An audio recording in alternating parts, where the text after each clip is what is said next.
आप देख रहे हैं श्री हरि कृपा आश्रम चैनल। संस्थापक स्वामी श्री हरि चैतन्य पुरी जी महाराज।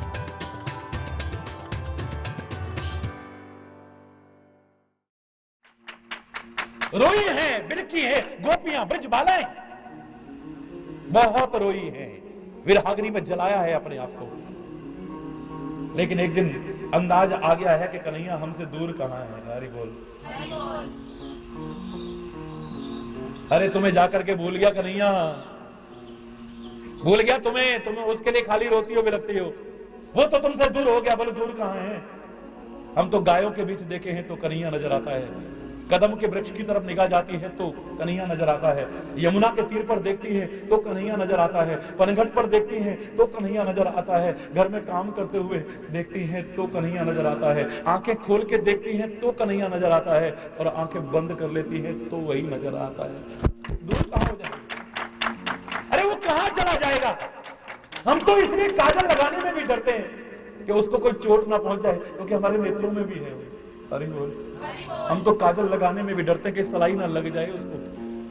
हम तो दिल में कोई ख्याल ऐसा लाने में भी डरते हैं कि हमारा कन्हैया को दुख ना पहुंच जाए। दृग बिंदु बताते हैं कि घनश्याम है इनमें। अरे बोल। ये जो आंसू आ रहे हैं ना, ये बता रहे हैं घनश्याम का तात्पर्य क्या है? काले बादल ये बरस रहे हैं तो जरूर घनश्याम इसमें होगा, तभी बरस रहे, वरना ऐसे नहीं बरस रहे। दृग बिंदु बताते हैं कि घनश्याम है इनमें। घनश्याम न होते तो, घनश्याम न होते तो बरसात न होती। ये बारिश हो ही नहीं सकती। वो हमारे कहां नहीं है, वो तो हर क्षण हमारे साथ है, दूर हो ही नहीं सकता। हम उससे दूर नहीं हो सकते, वो हमसे दूर नहीं हो सकता है। और प्यार उसी को कहते हैं जो हमेशा निभाया जाए, जो बीच में ही छोड़ दिया जाए उसे प्यार नहीं कहते कभी। प्रेम प्रेम सब कोई कहे, पर यही प्रेम की रीति अंदर लिखा हुआ है ना। क्या लिखा हुआ है? आपने पढ़ा होगा वो, या हमेशा जो निभाई जाए वही प्रीति है, जो बीच में छूट जाए। अयोध्यावासी क्या कहते थे कि हमारी जन्म जन्मांतर में एक ही आकांक्षा है, बस सेवक हम स्वामी सिए नाहु, हो ये नात यह और निबाहु। ये छोर तक निभ जाए, हम सेवक हों और हमारे स्वामी सिया राम जी हों, हमारा प्यार उनसे कभी कम ना हो, और होए नात, ये जो नाता बने, और निबाहु अर्थात तो और तक निभे, छोर तक निभे, कहीं बीच में छूट ना जाए। परमात्मा ही चाहते हैं, तो देवताओं ने थोड़ी सी कोशिश की है कि कार्य में कहीं बाधा ना आ जाए, तो देव माया ने प्रभाव डाल दिया है। हरि बोल। अपने प्रसंग पर ही आ जाए। कछुक देव माया मति गोरी, कछुक जब ही जाम जुग जामिनी बीती, जब ही जाम जुग जामिनी बीती, राम सचिव सन कयहु सप्रीति, राम सचिव सन। दो जुग रात्रि बीत गई है। हरि बोल। सब सोए हुए हैं। हरि बोल। राम बड़े प्यार से कहते हैं सचिव से, सुमंत्र से, अच्छी सलाह देने वाले से। सुमंत्र माने अच्छी मंत्र देने वाले, अच्छी सलाह देने वाले, सुमंत्र से। हरि बोल। कि हे भैया, खोज मार रथ हा कहूं ताता। अब ये प्रसंग सुनाया नहीं जा रहा है मेरे से, कम से कम इस समय तो नहीं सुन पाऊंगा। नया शुरू करूंगा तो फिर बोलने की हिम्मत प्रभु दे देंगे, अब नहीं बोल पाऊंगा। खोज मिटाते हुए रथ को चलाओ और इन्हें यहीं सोता हुआ छोड़ दो। करुणामय है परमात्मा, इसमें भी उनकी करुणा छुपी हुई, इसमें भी उनकी कृपा छुपी हुई।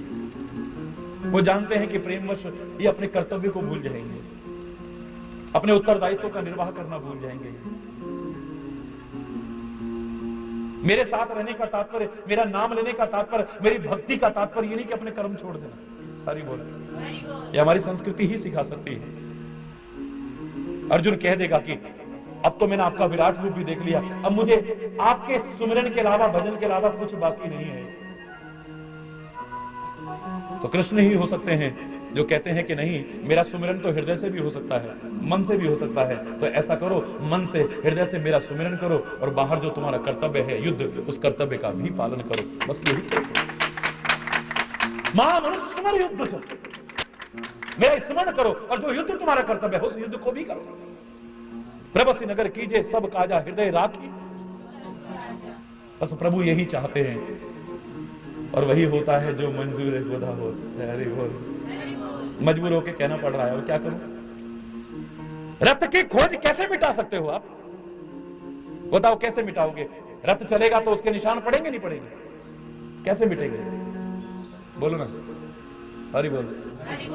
कैसे मिटेंगे? कह रहे कोई झाड़ी लगा लो पीछे।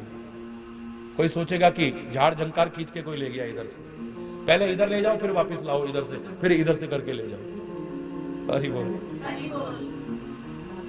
राम जी ने जो काम है वो बता रहा हूं आपको। हरि बोल, हरि बोल। खोज मारी रथ कहता था। खोज मिटाते हुए रथ को चलाओ। क्या हुआ? कैसे हुआ? बाकी कल प्रातःकाल के सत्र में सुनते हैं। कोई गलत शब्द निकला हो अभी, उसके लिए क्षमा याचना करते हुए अपनी वाणी को इस समय यही विराम देते हैं। हरि बोल, हरि बोल, हरि बोल। धर्म की, अधर्म का, प्राणियों में, विश्व का, गौ माता की, भारत माता की, गंगा माता की, संत समाज की, भारत की देवियों की, भक्त समाज की।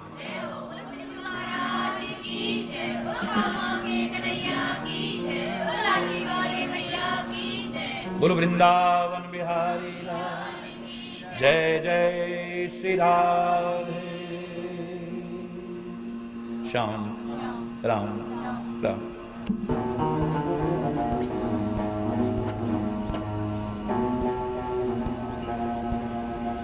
जब ही जाम जुग जामिनी बीते,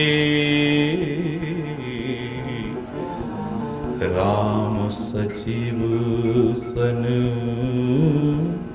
कहे उस प्रीति। खोज मारी रथ हाके होता ता आन उपाय बनही नहीं बाता।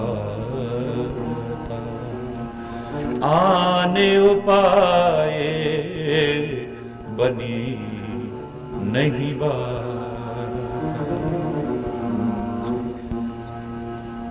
ये सुमंत्र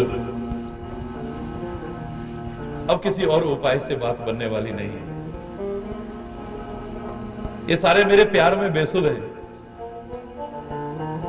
और जितना ये प्यार करते हैं इससे ज्यादा कहीं मैं उससे प्यार करता हूं। मैंने आपसे कहा भी था कि आप प्रभु से प्यार करें, गुरु से प्यार करें। जितना आप करेंगे उससे अनंत गुना प्यार लौटा करके वो आपको देने की कोशिश करके तो देखें। यद्यपि भक्त नहीं चाहता है, वो तो कहता है कि मैं प्यार करता रहूं बस। तुलसी तो सारा मानस लिखने के बाद अंत में कह रहा है,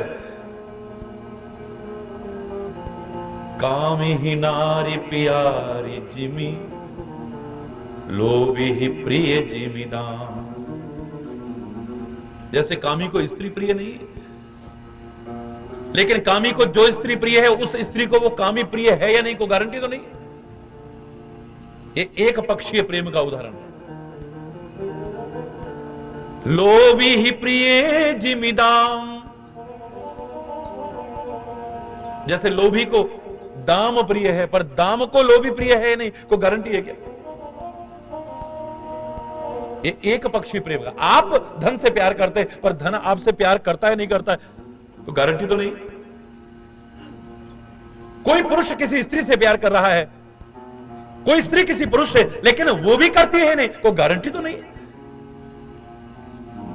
ये दोनों उदाहरण एक पक्षीय प्रेम के हैं, वन साइडेड लव। हरि बोल।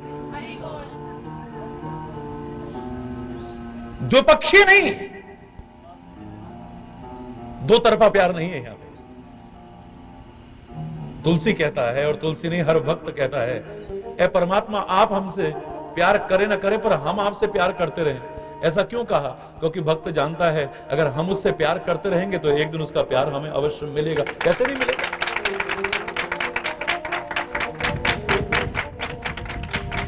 पत्र पुष्प भी अगर तुम भेंट रख सकते नहीं, काम नेकी का या कोई भी तो कर सकते नहीं। प्रेम के दो आंसुओं से ही रिझा लेना उसे, आह की तासीर से अपना बना लेना उसे। अपने मालों पे जब आंसू बहाओगे जो तुम, पहुंचेंगे आंसू तुम्हारे आके खुद राधे रमन। प्रेम तुम उससे करो, प्रेमी वो खुद बन जाएंगे। देखेंगे आंसू जो तेरे झट से दौड़े आए। वो रह नहीं सकता। हम उससे प्यार करें और वो हमसे प्यार ना करे, ये कैसे हो सकता है? शायद इसी बात को ध्यान में रखते हुए तुलसी निश्चिंत होकर कहता है, तू प्यार करे ना करे पर मैं तेरे से प्यार करता रहूं, मेरे प्यार में कभी कमी ना आ जाए।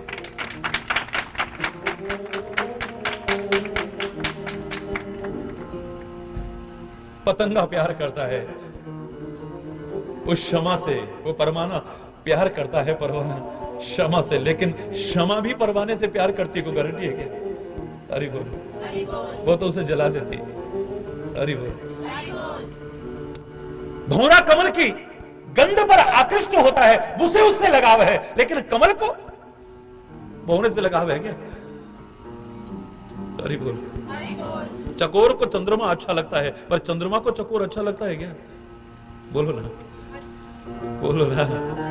पपीहे को स्वाति नक्षत्र की बूंद अच्छी लगती है, लेकिन स्वाति नक्षत्र की बूंद पपीहे को तलाशती हो, ऐसा तो हमने नहीं सुना कहीं। ये सारे के सारे एक पक्षीय प्रेम के उदाहरण हैं ये सारे।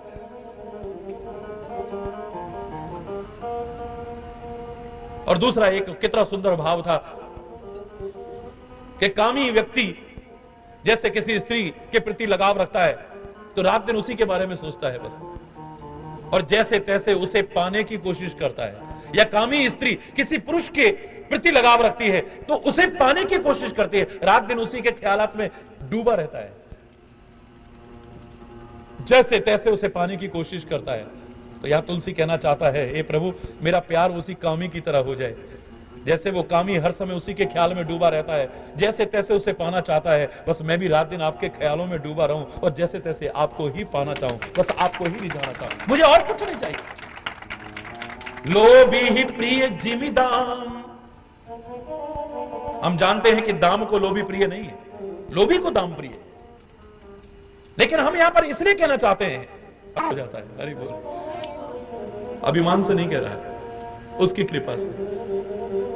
आप इतना लंबा पैर रखते हो, बहुत तेज चलते हो आप। अरे जब एक कदम के बराबर 4 कदम हो गए तुम्हारे, और हरि का हरि अगर एक कदम तुम्हारी तरफ बढ़ जाए, आपने एक कदम हरि चैतन्य की तरफ बढ़ाया, एक कदम हरि चैतन्य ने आपकी तरफ बढ़ाया, आपको लगेगा कि हरि चैतन्य भी एक कदम बढ़ाया हमारी तरफ, हमारे गुरु महाराज एक कदम बढ़े हैं, लेकिन आपको यह पता नहीं कि उस एक कदम के बहाने 4 कदम आपकी तरफ बढ़ गए। आपको एहसास ही नहीं इसका।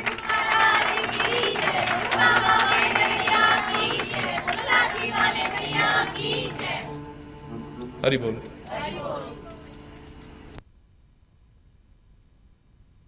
मेरे को रिटर्न मिले मुझे बदले में प्यार मिले। जो चाहता है अभी मामला गड़बड़ है।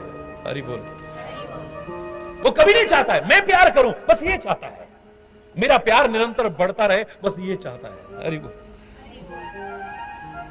मैं अपना सब कुछ इस पर कुर्बान कर दूं, वो ये चाहता है। इसके सारे दुख मुझे मिल जाए और इसको सुख मिल जाए, वो ये चाहता है। ये सब प्यार करते हैं राम से, सब प्यार करते हैं। लेकिन परमात्मा को ऐसे ही मत समझना, गुरु को ऐसे ही मत समझना अगर तुम प्यार करो और वो प्यार ना करे। मैंने तो कहा था कि तुम एक कदम उसकी ओर आओगे तो अनंत कदम तुम्हारी तरफ बढ़ेगा, क्योंकि उसका तो कदम भी बहुत बड़ा है। एक कदम में तो सारी पृथ्वी को नाप दिया उसने। हरि बोल। तीसरा पैर रखने को तो उसे जगह भी नहीं मिली थी। हरि बोल। इतना पैर फैला सकता है वो तो। एक कदम तुमने बढ़ाया और एक कदम उसने भी बढ़ाया। दिखने में उसने भी आपकी तरफ एक कदम बढ़ाया, लेकिन शायद उस एक कदम में इतना बढ़ गया है वो तुम्हारी तरफ कि दूसरा कदम तुम्हें रखने की जरूरत भी नहीं पड़ेगी। तुम बढ़ करके देखो तो। अरे परमात्मा श्री हरि का ये तुच्छ दास हरि चैतन्य, इसी को आप कहते हो महाराज जी इतना तेज चलते हो, आपके साथ हम नहीं चल सकते।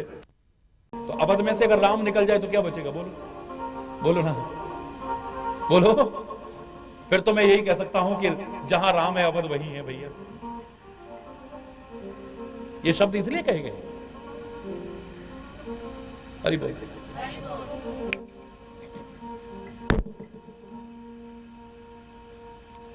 फिर तो मैं दावे से कह सकता हूं अवध इसलिए कहा गया है। इस जीवन को मैं जो कह रहा हूं आपसे अवध, क्योंकि अवध में से अगर राम निकल गया तो अवध बेकार है। और मैंने आपसे कहा इसे अवध बनाना है। इसे अवध काहे का प्रतीक है? हरि चैतन्यपुरी ने आपको 3 पुरी बताई हैं। एक अवधपुरी है, एक जनकपुरी है, एक लंकापुरी है। अवधपुरी साधना की प्रतीक है। यहां पर राम दर्श हित लोग सब करत नेम जप जोग। यहां पर साधना करते हैं लोग, परमात्मा के दर्शन के लिए साधना करते हैं लोग। ये साधना का प्रतीक है। और जनकपुर ज्ञान और सिद्धावस्था का प्रतीक है। अगर तुम साधना करते गए, आगे बढ़ाते गए, तो एक दिन जनकपुर पहुंच जाओगे। और जनकपुर पहुंच गए तो वहां पर आत्मा और परमात्मा का यानी सीता और राम का तो मिलाप होना ही होना है, इसमें कोई संदेह की बात नहीं। यहां पर तो ये प्रिया प्रियतम का संयोग तो होना ही होना है। आत्मा और परमात्मा का मिलाप तो होना ही होना है। तुम साधनावस्था पर आगे बढ़ते रहो, तुम सिद्धावस्था तक पहुंच जाओगे, जनकपुर पहुंच जाओगे। हरि बोल।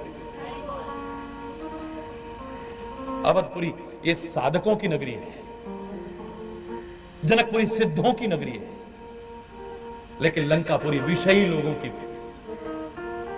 लंकापुरी विषयी लोगों की है, जो विषयों में लगे रहते हैं, भोगों में लगे रहते हैं, विलासताओं में लगे रहते हैं, दूसरों को सताने में लगे रहते हैं। अगर तुमने अपने जीवन को लंकापुरी बना लिया तो वैसे तो सृष्टि के कण कण में राम समाया है, लेकिन लंका के पास पहुंच करके भी लंका में प्रवेश नहीं करेगा, लंका के अंदर चरण नहीं रखेगा, तुम्हारे अंदर कभी आने की कोशिश नहीं करेगा। याद रख लेना, तुम्हारे अंदर होते हुए तुम्हारे अंदर तुम्हें एहसास ही नहीं होगा कि परमात्मा हमारे पास है। रावण ने तो फिर भी एक संभावना रखी थी कि राम आए मेरी लंका में, एक किनारे पर रहे, क्योंकि त्रिकूट पर्वत पर है ये लंका। 3 इसकी चोटियां हैं, 3 इसके बड़े बड़े स्तर हैं। एक में उसने अपनी नगरी बसा रखी है जो सोने की नगरी बसी हुई है, दूसरे में अखाड़ा होता है जिसका लंका कांड में वर्णन आता है, और तीसरे पर कुछ भी नहीं है। मुझे लगता है कि रावण ने सोचा कभी राम तो आएगा जरूर, तो वो कहां रहेगा, कम से कम एक कूट तो उसके लिए खाली छोड़ दूं। रावण जैसा एक कूट खाली रखता है, लंका में आकर के राम उसी कूट पर रुकते हैं। रावण अपने राम के लिए एक कूट तो खाली छोड़ देता है, पर हमने तो दिल में जगह भी नहीं छोड़ी है उसके लिए, तो क्या फायदा बताइए। हमने तो उसे लंकापुरी बनाया, त्रिकूट पर्वत नहीं बनाया है। त्रिकूट पर्वत पर एक किनारे पर लंका हो सकती है, एक पर वो अखाड़ा खेलता है, तीसरा कोना उसने खाली छोड़ा हुआ है। पर तुमने कोई कोना खाली छोड़ा है? बोलो ना, हरि बोल। कोई जगह साफ सुथरी करके रखी है कि मेरे प्रभु ने यहां पर, हरि बोल। इसे अवधपुर बना लेना, छोड़ो सारे चक्कर। तो फिर उसी अयोध्या में राम का प्राकट्य नहीं होगा, तुम्हारे अंतर में राम प्रकट हो जाएगा। दावे से कह रहा हूं, तुम्हारे अंतर में राम प्रकट हो जाएगा। फिर वो खाली अवध बिहारी नहीं होगा, तुम्हारा हृदय बिहारी हो जाएगा। हरि बोल, हृदय बिहारी हो जाएगा। अयोध्या के लोग यही कहते हैं, अवध में क्या काम है फिर हमारा, अगर राम ही यहां से चला गया है, अर्थात परमात्मा ही यहां से चला गया तो बेकार है, उसके बिना तो हमारा अस्तित्व ही नहीं रहेगा। राम लखन सिय बिनु सुख नाई, विस्तार काफी हो चुका है। चले साथ असमंत्र दृढ़ाई, ऐसा मंत्र दृढ़ता पूर्वक करके राम के साथ चल दिए। साथ करो तो अच्छा करना, प्रभु का साथ करना, प्रभु भक्तों का साथ करना, बुरा साथ करने की कोशिश मत करना। अरे बोल, और ये जो साथ करो ये पक्की तरह से करना, फिर कच्ची तरह से नहीं। दुष्टों का साथ करके तुम्हें कष्ट मिल जाता है, पर तुम्हारा दुष्टों से मोह नहीं हटता है। लेकिन प्रभु का नाम लेते हुए अपने किसी गलत कर्म के कारण अगर कष्ट मिल गया तो प्रभु से लगाव हट जाता है, गुरु से लगाव हट जाता है। लो इतना नाम लिया, क्या मिला हमको? दृढ़ता होनी चाहिए, परिपक्वता होनी चाहिए तुम्हारे अंदर। ये जो बात बात में डगमगा जाओ, ऐसा नहीं। अवध पूर्ववासी में उन्हीं को कहता हूं जो ये विचार भी करे और इस विचार को दृढ़ता पूर्वक धारण भी करे। चले साथ असमंत्र दृढ़ाई, सुर दुर्लभ सुख सदन बिहार। देवताओं को जो दुर्लभ है ऐसी सुख सुविधाओं से संपन्न अपने घरों को छोड़ छोड़ के चल दिए। अरे बोलो, क्योंकि प्रभु के बिना ये सुख भी दुख जैसे हो जाएंगे। इनका मन क्या नहीं कर रहा होगा कि हमें भी सुख सुविधाएं मिले, भोग विलास मिले। जिसका जिससे लगाव हो जाता है ना, उसके अलावा फिर उसे कुछ अच्छा नहीं लगता है। जिनका राष्ट्र से लगाव हो गया, हर आदमी सुख चाहता है और सुख के लिए रात दिन प्रयास कर रहा है, लेकिन वो जिस रास्ते पर चल रहे थे जानते थे यहां पर सुख नहीं है, दुख है। और क्या करें, भारत माता से प्यार हो गया है। अरे क्योंकि प्यार का उदाहरण एक ही नहीं होता है, मां से भी प्यार हो सकता है, भाई से भी प्यार हो सकता है, बोलो ना, गुरु से भी प्यार हो सकता है, प्रभु से भी प्यार हो सकता है। प्यार का अर्थ एक ही मत, तुम्हारे मन में विकृतियां हैं तब तुम प्यार का अर्थ एक ही लगाते हो। अरे बोलो ना, प्यार तो किसी से भी हो सकता है। भारत माता से प्यार हो गया है, अब भारत माता अच्छी लगती है, बस सुख सुविधाएं अच्छी नहीं लगती हैं, घर बार अच्छा नहीं लगता है, माँ बाप अच्छे नहीं लगते हैं, बीवी बच्चे अच्छे नहीं लगते हैं, बस भारत माता के लिए सब कुछ त्यागने को तैयार हो गए हैं। अब भोग विलास अच्छे नहीं लगते हैं, वो वैभव अच्छा नहीं लगता है। मेरी मां का वैभव बना रहे, बस मेरे को कोई बात नहीं, मुझे कष्ट भी मिले तो चलेगा। अरे बोल, ध्यान वहीं पर लगा है तो दूसरी तरफ उदो मन न भये, जोर से बोलो 10-20, ये मन 10-20 नहीं है, एक ही मन है, जिधर लगा लो। अगर ठीक से लगा लिया, दृढ़ता से लगा लिया तो दूसरी तरफ मन जाएगा ही नहीं, मैं दावे से कह रहा हूं। क्या करें, जब भजन में मन लगाते हैं ना तो मन पता नहीं कहां कहां जाता है। अरे बोलो, अरे बोलो,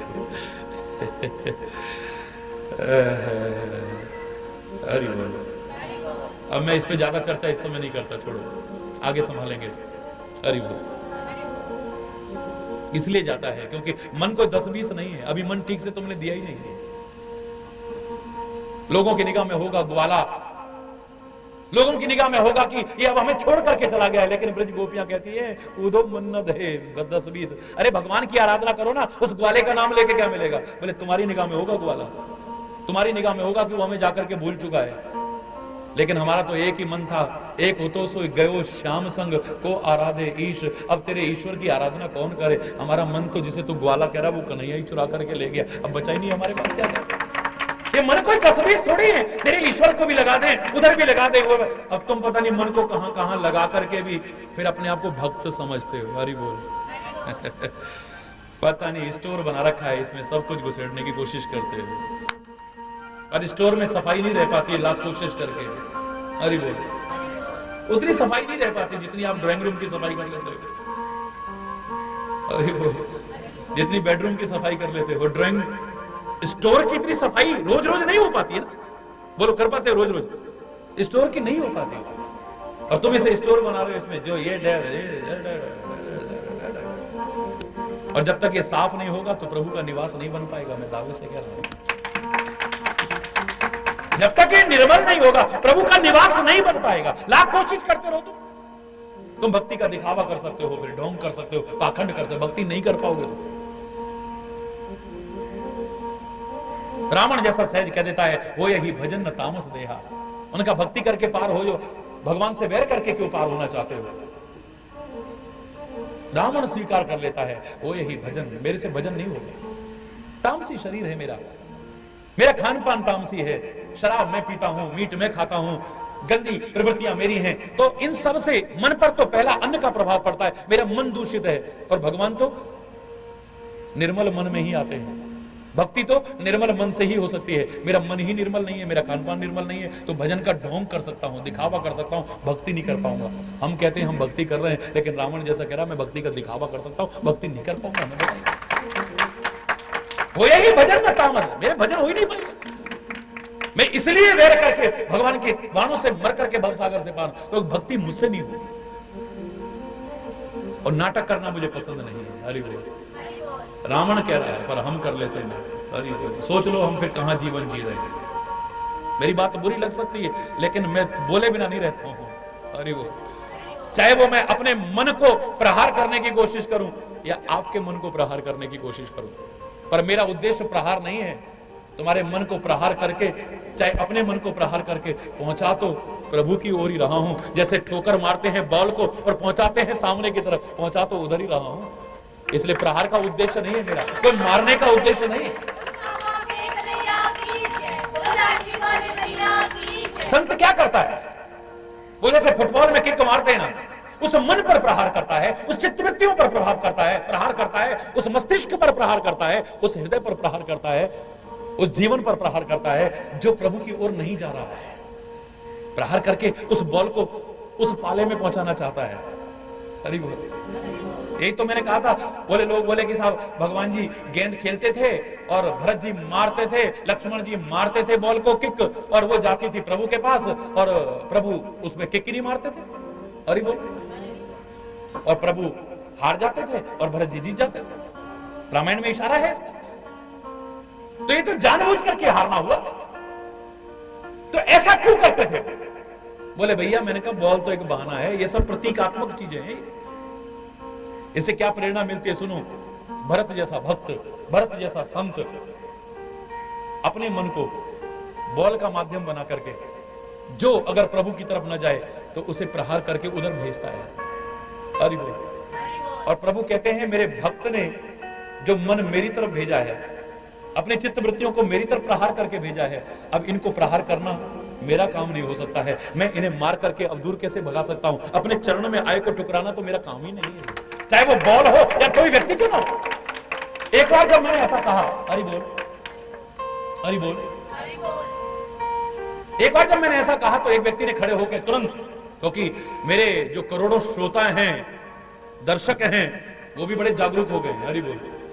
एक व्यक्ति ने झट से अगले दिन प्रश्न कर लिया, बोले महाराज जी आपने कहा कि भगवान तो अपने चरण में आए को नहीं ठुकराते, चाहे वो बॉल ही क्यों ना हो, तो फिर कन्हैया ने टुल्ल क्यों मारा था गेंद में और काली देह में चली गई थी। हरि बोल।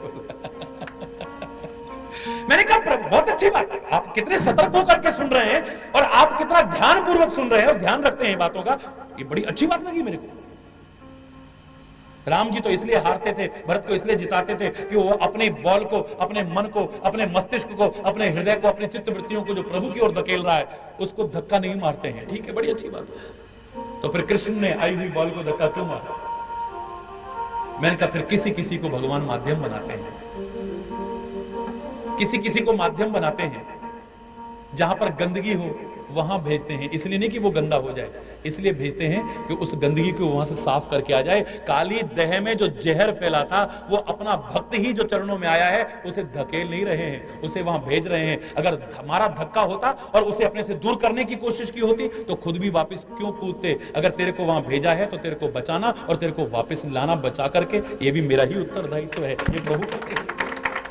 उस काली देह में से जहर समाप्त करके, उस गंदगी को समाप्त कर अपने भक्तों को, अपने संतों को भेजते हैं, ठीक है, लेकिन उनको बचाते भी तो वही हैं, उनको उबार करके फिर वापस भी तो वही लाते हैं। किसी किसी को, किसी किसी की माध्यम बनाते हैं, इसी गंदगी में भेज देते हैं, लेकिन गंदा नहीं होने देते हैं। अरे उसको माध्यम बना करके गंदगी को ही साफ करा देते हैं।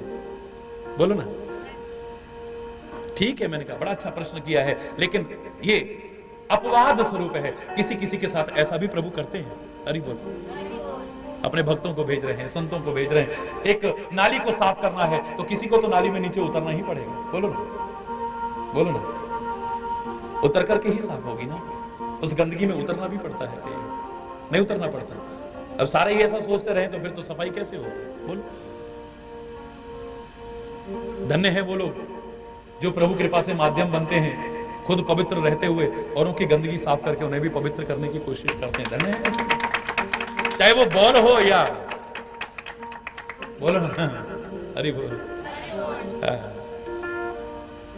तो जिनका ध्यान उधर लग गया है, मन 10-20 नहीं है, उनको कुछ और चीज अच्छी नहीं लगेगी। कल मैंने आपसे कहा कि जैसे पतंगे को दीपक की लौ अच्छी लगती है, अब उसके सामने दीपक की लौ जल रही हो और सामने चाहे कितनी भी अच्छी अच्छी चीजें पड़ी हो, वो वहां जाएगा या वहां जाएगा। बोलो, बोलो कहां जाएगा।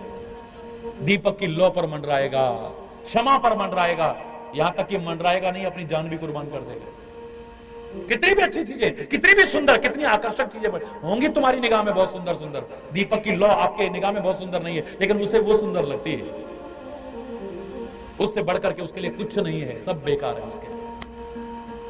भौरे को कमल की गंध अच्छी लगती है, और दूर से खिंचा हुआ उसी की ओर आएगा। आसपास कितनी भी अच्छी अच्छी चीजें पड़ी हो, उस पर ध्यान उसका नहीं जाएगा। बोल, वो तो उसमें आएगा भी, और शाम हो गई, बंद हो गया, उसे होश ही नहीं है। उस कमल की पंखुड़ियों में ही अपने आप को कैद करके यहां तक कि उस पर जान भी कुर्बान कर देता है। ऐसे ही भक्त भी, उसके तो एक ही चीज अच्छी लगती है ना, इसलिए उसको भी चरण कमल कहा है। प्रभु के, गुरु के चरण कमल कहा है। तो भक्त को अपने गुरु के और परमात्मा के चरण कमल अच्छे लगते हैं। वो भौरा बन चुका है, और जो भौरा है उसका ध्यान इधर उधर जाता ही नहीं, वो तो बस कमल के ऊपर आ गया तो कमल में ही मस्त हो जाता है, बस उसे कुछ चाहिए। राम चरण, बोलो, पंकज प्रिय जी नहीं, विषय भोग बस करही किति नहीं। राम के चरण कमलों में जिसका प्यार हो गया है, उसको विषय भोग अपने वश में नहीं कर सकते हैं। सांसारिक सुख सुविधाएं अपनी ओर आकर्षित नहीं कर सकती हैं। वो उस प्यार के लिए सब कुछ त्यागने को तैयार हो जाए। अरे सब कुछ त्यागने का तात्पर्य ये मत सोचना कि हर आदमी अपना घर बार छोड़ देना। अरे बोल, वहां पर तो लौकिक एक लीला थी, अवतारिक लीला थी, साकार लीला थी। तो यहां पर एक उदाहरण दिया है कि राम का साथ ना छूट जाए। राम के साथ सब चलने को तैयार है, सब कुछ छूट जाए बेशक, लेकिन यहां पर तो राम जंगल में नहीं जा रहा है। राम हमारे घर पे भी है, हमारे कमरे में भी है, हमारे अंदर भी है, हमारे बाहर भी है, हमारे ऊपर भी है, हमारे नीचे भी है, हमारे दाएं भी है, हमारे बाएं भी है। वो कहां नहीं है, कहीं जाने की आवश्यकता नहीं है। तुम जहां हो कोशिश करो तो वहीं उसे प्राप्त कर सकते हो। उसका साथ कभी छोड़ने की कोशिश मत करना। इसका तात्पर्य नहीं कि कहीं चल करके जाना है। ये आध्यात्मिक जो यात्रा है, ये पैरों से नहीं चली जाती है। कई बार सारे पृथ्वी की परिक्रमा करने वाले भी इस क्षेत्र में एक कदम नहीं चल पाते, और जो घर बैठे बैठे कुटिया में बैठे बैठे इसमें चलने की कोशिश कर रहे हैं, कई बार वो इतना आगे निकल जाते हैं कि शायद कोई निकल ही ना पाए उनसे। ये निकल सकता है, और कोई व्यक्ति अगर कितना भी चल ले, जैसे चलना चाहिए नहीं चलता है, तो एक कदम भी आगे, बोलो ना। ये आध्यात्मिक यात्रा सांसारिक यात्रा से भिन्न है थोड़ा। यहां पर पैरों से चलने का महत्व नहीं है, मन से चलने का महत्व है। अरे बोल, जोर से बोलो ना। फिर वहां पर ये बहाने नहीं है, अब क्या करें जी, अब हम तो अभी छोटे बच्चे हैं ना, जरा बड़े हो जाएंगे ना तब हम जरूर चलेंगे। अरे बोल, अब क्या करें जी, हम मन तो बहुत कर रहा है पर हम बुजुर्ग हो गए ना, अब शरीर भी काम नहीं करता, अब वहां जाकर के हमें तो फिर सेवा करवानी पड़ेगी सेवा, इसलिए हमारा साथ जाने का फायदा क्या है। अरे बोल, अरे ये सब बातें आती नहीं दिमाग में, ये आती नहीं। इसलिए तुलसीदास ने जवानों का तो उल्लेख ही नहीं किया शुरू में। बालक, बोलो, वृद्ध बिहाय गृह, बालक भी और वृद्ध भी अपना घर छोड़ करके चल दिए। बालक भी, वृद्ध भी, बस इतना कहने में आ गया कि बाकी सब तो फिर जाएंगे। जवानों को तो चला भी जाएगा, बच्चा सोचेगा वहां पे यार कोई एंटरटेनमेंट तो होएगा नहीं, जंगल में जाके क्या करेंगे हम, वहां पे तो टीवी भी देखने को नहीं होएगा, इंटरनेट भी नहीं होगा, हरी बोल। लेकिन बच्चा भी जा रहा है। आप यहाँ देखते हो छोटे छोटे बच्चों का भी रोते हैं, बल्कि जाने की बात आए तो मामा प्लीज एक दिन और रुक जाओ ना। प्यार चीज ही ऐसी है, वहां से हटने को मन ही नहीं करेगा, कोई भी क्यों ना होगा।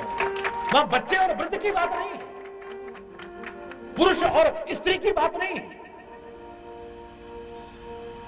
गरीब और अमीर की बात नहीं है। ये प्यार में तो सभी के सभी मगन हो जाते हैं। प्यार तो ऐसी चीज है, अरे बोलो जोर से बोलो ना। ये प्यार कोई, ये बड़ी अद्भुत चीज है, ये बड़ी अनुभव चीज है। पता नहीं लोग इसको छोड़ करके और चीजों में कैसे लगे रहते हैं। हरि चैतन्य को तो इससे बड़ी कोई चीज दुनिया में नजर नहीं आई। मन करता है कि बस इतना प्यार बांटो, इतना प्यार बांटो, बस आगे में कुछ बोल नहीं रहा है। कितना बांटो अब इसके बारे में तो है ही नहीं। और परमात्मा इस जीवन को उपजाऊ बनाना, कोई प्यार का एक बीज भी अगर इसमें डाले तो अनंत गुना होकर के उसको वापस मिले, और मिल रहा है ईश्वर की कृपा से। अनंत गुना होकर के मिले, एक बीज जैसे बोते हैं तो कितने बीज होकर के वापस मिलते हैं। ऐसे ही प्यार का अगर एक बीज इसमें कोई बोए तो उसे इतना होकर के मिले, उपजाऊ भूमि बनाना है इसे। हरि बोल। ये प्यार चीज ही ऐसी है। देखो आप कैसे कैसे बुजुर्ग, मैं जब ये बुजुर्गों को देखता हूँ, अम्मा जी जैसों को देखता हूँ, तो इस उम्र जो भी चल नहीं पा रहे हैं, लेकिन लोग कहते हैं हाय आपको बड़ी तकलीफ हो रही होगी, पर वो कहते नहीं महाराज जी का साथ ना छूट जाएगी। बहुत दुनिया देख ली है। बुजुर्गों को जब मैं देखता हूँ मेरी आंखों में आंसू आ जाएंगे, उनकी आंसू में मैंने प्यार के आंसू देखे होंगे, कभी दुख के आंसू नहीं देखे गए। यहाँ पर बुजुर्ग भी, बच्चे भी, आप देखिए कैसे मगन होकर के क्या आप, क्योंकि प्यार में इन चीजों का एहसास ही कहां होता है, दुख और सुख का तो एहसास ही नहीं है। अरे बोल, जोर से बोलो। बालक वृद्ध विहाय गृह, लगे लोग सब साथ। जितने लोग थे अवध में सारे के सारे लग गए। आप कहोगे कैकेयी, अपवादों को छोड़ दीजिए आप, इक्के दुक्के ऐसे भी होते हैं। हरि बोल। हर जगह पर होते हैं। हरि बोल। ऐसे लोग भी लग जाएंगे, जाएंगे कहां, प्रभु को छोड़ करके जाएंगे कहां। पर इतना है कि बहुत कुछ गंवा के जब लगते हैं, ये उनकी मूर्खता है। शुरू से लग जाए तो ज्यादा अच्छा है, आनंद है।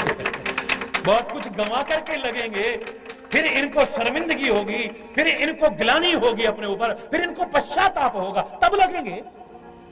इससे बेहतर है पहले से लग जाओ। हरि बोल। दुखों में घबरा करके फिर लगो, इससे अच्छा पहले ही लग जाओ।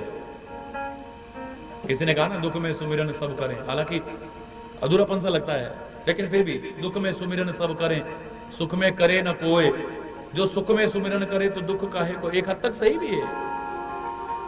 अगर तू पहले से ही करता होता तो ये दुख की नौबत ही ना आती, मुसीबत की नौबत ही ना आती, विपत्ति की नौबत ही ना आती। ये तभी आती है जब जब तू परमात्मा को अपने से दूर करने की कोशिश करता है। हरि बोल। जोर से बोलो ना। बालक वृद्ध विहाय गृह, लगे लोग सब साथ। तमसा तीर निवास किए, प्रथम दिवस रघुनाथ। प्रथम दिवस रघुनाथ। पहले दिन तमसा के किनारे पर वास किया है।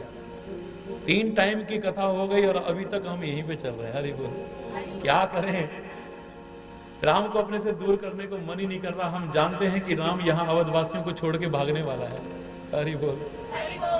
वहां तक सोच करके लगता है कि अगर हम भी वहां होंगे, क्योंकि राम जानता है कि ये सब मुझसे इतना प्यार करते हैं, मुझसे दूर नहीं होना चाहेंगे, और इनका प्यार कहीं मेरे कार्य में बाधक ना बन जाए। रात को छोड़ करके भागेगा। हरि बोल। वैसे तो कहां भागेगा, वो हमसे दूर कहां होगा, लेकिन साकार लीला की चर्चा कर रहे हैं। मैं तो उसकी चर्चा कल्पना करके ही मुझे अजीब सा होने लगता है कि हम भी अगर उन लोगों में होते और हमें अगर ऐसे चुपचाप छोड़ करके राम सोते हुए और ऐसे चले जाते, क्या हाल, मेरा आगे बढ़ने को मन नहीं, लेकिन बढ़ना है। हरि बोल। क्योंकि आगे नहीं बढ़ेंगे तो इस धरा का जो काम श्री राम ने किया और जिससे उनके व्यक्तित्व का निखार आया, वो हम चर्चा नहीं कर पाएंगे। शक्ति भी उन्हीं से मांगेंगे कि हमें ताकत देना कि हम बोल पाए। हरि बोल। तमसा के किनारे पर पहले दिन निवास किया है। आज 14 वर्ष का जो वनवास है उसका पहला दिन है आज। और कहते हैं आज खाली जल पिया है सबने, किसी ने कोई अन्न इत्यादि ग्रहण नहीं किया, किसी ने भी नहीं किया, किसी ने भी ग्रहण नहीं किया।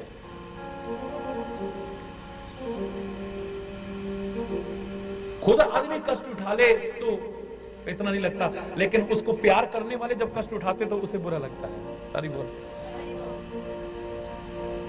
तो उसके प्यार करने वाले उससे कष्ट उठाएं तो उसे बड़ा अजीब सा लगता है, और वो भी राम जैसे।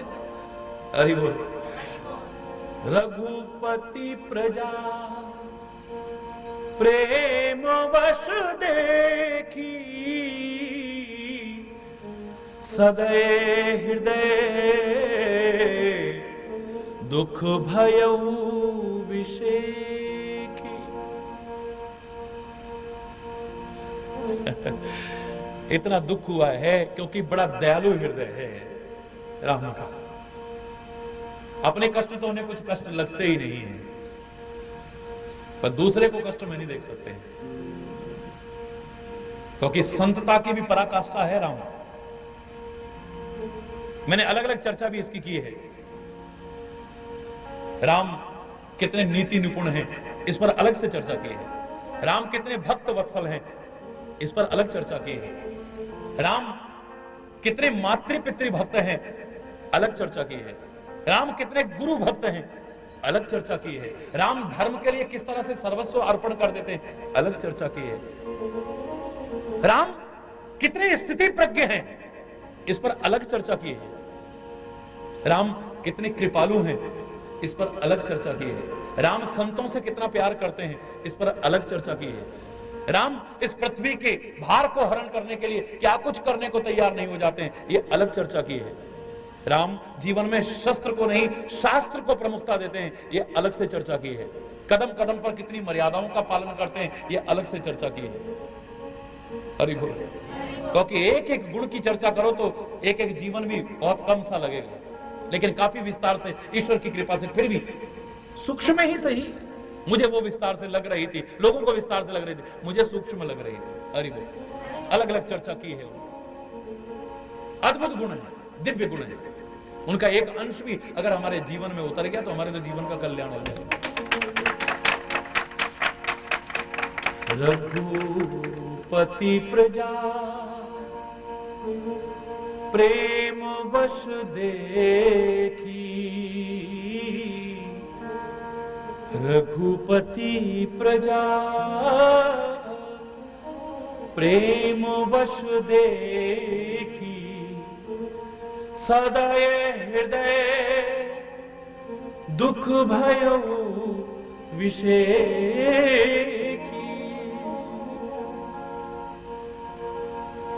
दयालु हृदय है ना उनका। तो राम सज्जनता की भी पराकाष्ठा है, इसकी अलग से मैंने कहा ना चर्चा की है। तो ये संतता का गुण है,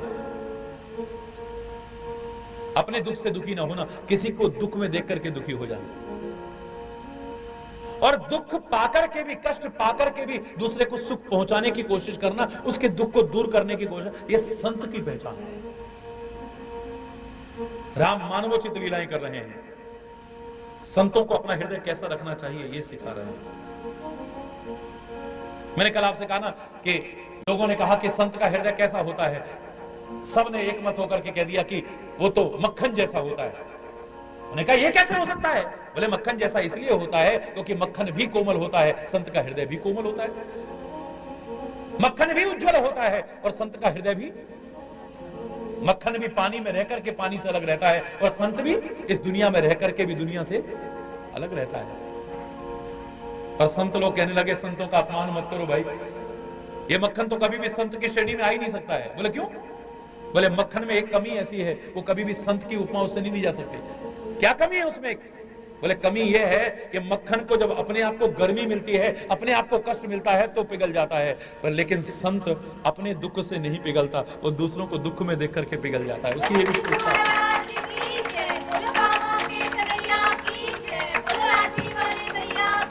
संत की विशेषता यही है, गुरु की विशेषता यही है, एक भक्त की विशेषता यही है, और परमात्मा की भी विशेषता यही है। ये मिलती जुलती विशेषता है। शायद इसीलिए कहा कि भगति भक्त भगवंत गुरु चतुर नाम बपु एक, ये चार अलग अलग लगते हैं एक जैसे, क्योंकि विशेषता सबकी नहीं एक जैसी है। भक्तों के लिए भी कहा पर दुख दुखी दयाल, दूसरे के दुख से दुखी होते हैं, दयालु होते हैं। मेरा राम भी ऐसा ही है। हरि बोल। श्री राम ने देखा कि प्रजा बड़े प्रेम के वश में हो रही है। हरि बोल। तो दयालु हृदय में बड़ा दुख हुआ है, क्योंकि कोई खा नहीं रहा, कोई कुछ पी नहीं रहा है, किसी को अपने कष्ट का एहसास नहीं हो रहा है। करुणा में रघुनाथ गुसाई, करुणा में बेगी पाई यही पीर पराई, बेगी। इतना करुणामय स्वभाव है रघुनाथ गोसाई का। गोसाई मन सारी पृथ्वी का जो स्वामी है। हरि बोल।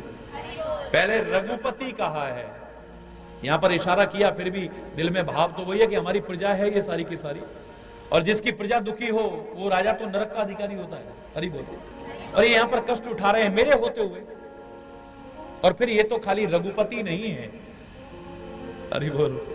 ये तो ब्रह्मांडपति है, ये तो ब्रह्मांडपति है। इसलिए अगला शब्द गोसाई शब्द इस्तेमाल किया है। हरि बोल। गो माने पृथ्वी भी है, और साई माने स्वामी है, सारी पृथ्वी का स्वामी है। ये इतना करुणामय है, ये जरा सा किसी का कष्ट नहीं देख सकता है, और अगर देखता है तो एकदम पिघल जाता है, एक सेकंड भी नहीं लगता है।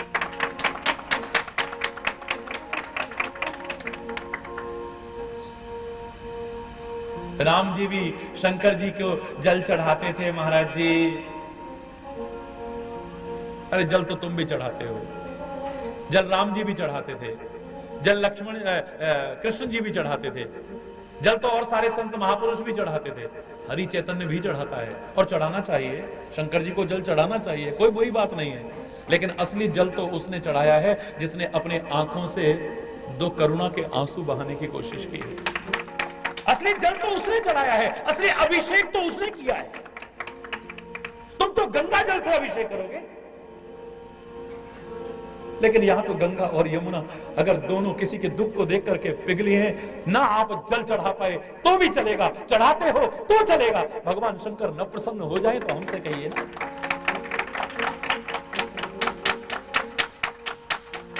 राम अगर शंकर से प्रसन्न है तो इसलिए प्रसन्न है क्योंकि उनके अंदर भी करुणा है, किसी का दुख नहीं देख सकते वो।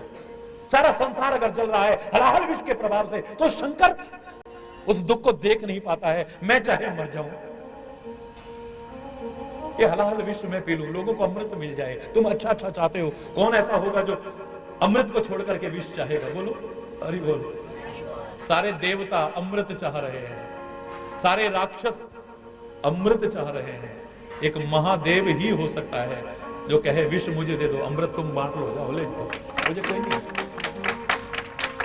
किसी को दुख में देख करके जिसका दिल पिघल जाए और सारा दुख अपने ऊपर लेने को तैयार हो जाए, दुनिया के सारे कष्ट अपने ऊपर लेने को तैयार हो जाए। मैंने कहा था ना, किसी ने प्रश्न किया, महाराज जी गमले काहे को लगे होते हैं आपके प्रवचन में? आपका प्रवचन हमें बहुत अच्छा लगता है और वो सौंदर्य भी अच्छा लगता है, वो फूल पौधे गमले बड़े अच्छे लगते हैं, लेकिन ये गमले क्यों लगाते हैं? अब तो देखा देखी और लोग भी लगाने लग गए। महाराज जी हरि बोल, हरि बोल। ये काहे को लगाते हैं? मैंने कहा महाराज जी नहीं लगाते। महाराज जी को तो जहां बैठा हो वहां बैठ जाते हैं।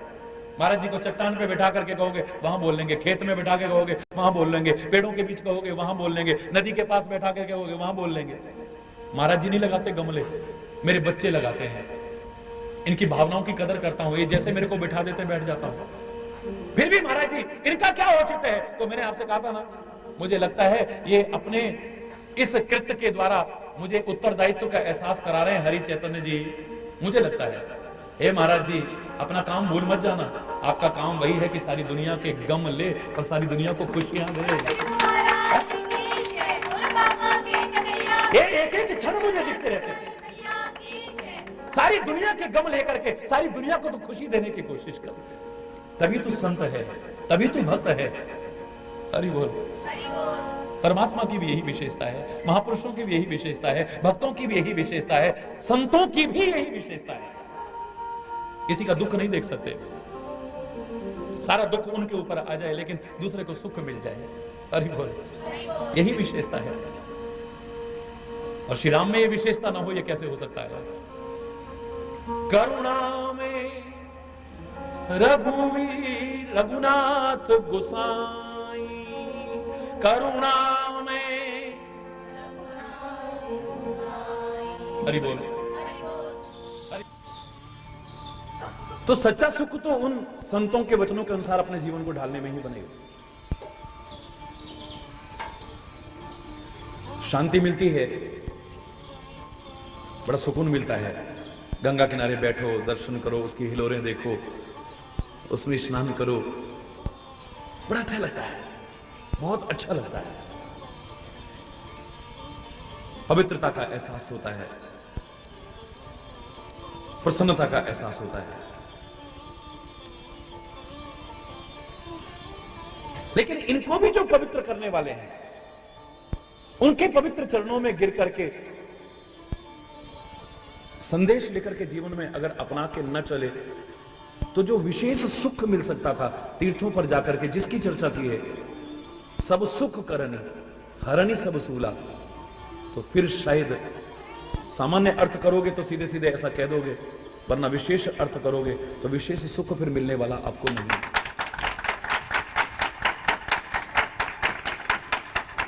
हाँ, गंगा से ही प्रेरणा लेकर के अपने जीवन में अपना लो, तब आपको सारे सुख मिल सकते हैं। गंगा भी अपार शिक्षाएं और संदेश लिए हुए है, जिसकी मैं समय समय पर चर्चा करता रहता हूं, तो हो सकता है आपको मिल जाए। लेकिन मैंने कहा था ना कि गंगा जी से पूछा गया कि गंगा जी, सारी दुनिया आप में पाप डाल जाती है, तो पाप इकट्ठे बहुत हो जाते होंगे।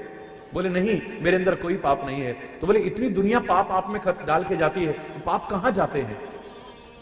तो गंगा जी ने भी कहा था कि सारी दुनिया पाप मेरे में डाल के जाती है, ठीक है, लेकिन जब कोई संत या भक्त मेरे अंदर चरण डालता है तो सारे पाप नष्ट हो जाते हैं।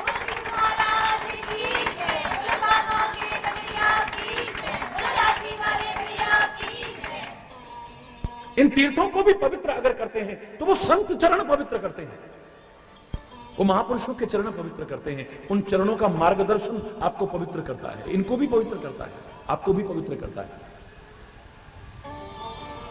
इसलिए खाली गंगा जी की कथा नहीं सुनाई है श्री राम ने। अगर मैं इसी पर चर्चा करने लगूं, मैं सत्य बता रहा हूं, एक बार प्रसंग चला था, कही कही कोटिक कथा प्रसंगा।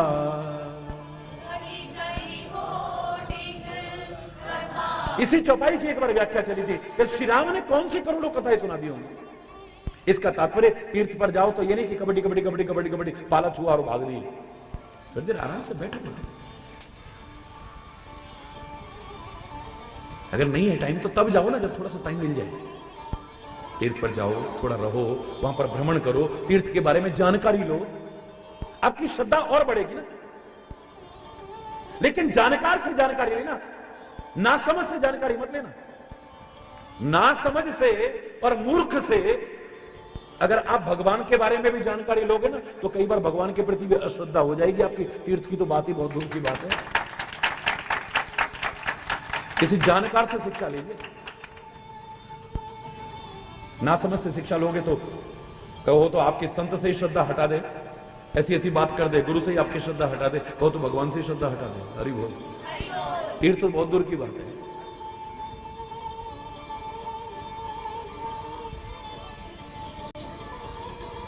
आज हम पंडा शब्द ऐसे कह देते हैं, तीर्थ पंडा है, ये तीर्थ पुरोहित है।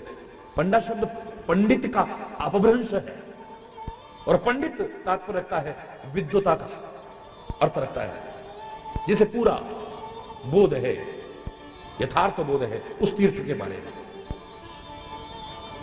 पूरी जानकारी है जैसे तीर्थ के बारे में। को खाली दक्षिणा लेने के लिए उल्टा सीधा गलत शब्द मंत्र नहीं बोलना जब से एक आध जानता है, खाली इतना नहीं, हरि बोल।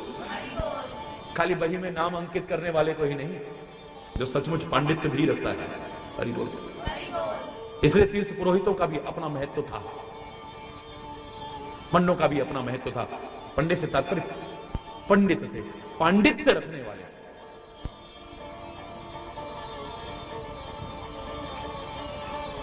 और श्री राम तो खुद ही क्या जानकारी नहीं रखते हैं, हरि बोल। कहीं कहीं कोटिक कथा प्रसंगा,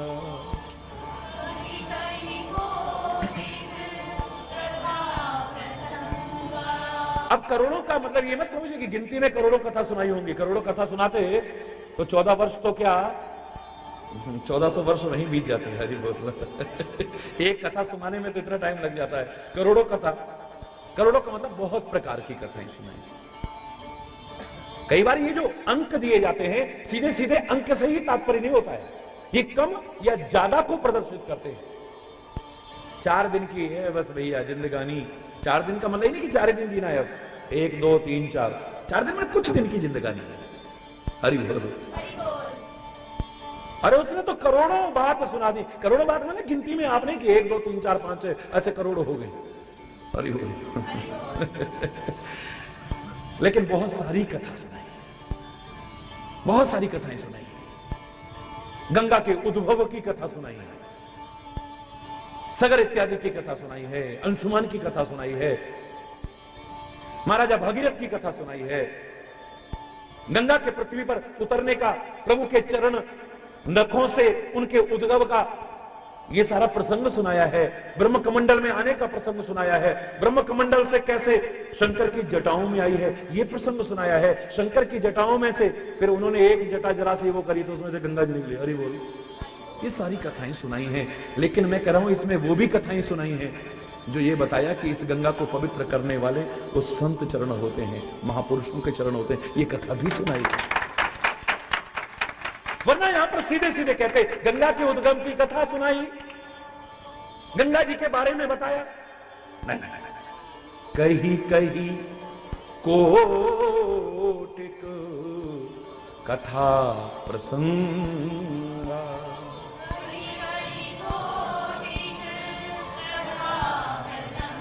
राम विलो कहीं गंग तरंगा,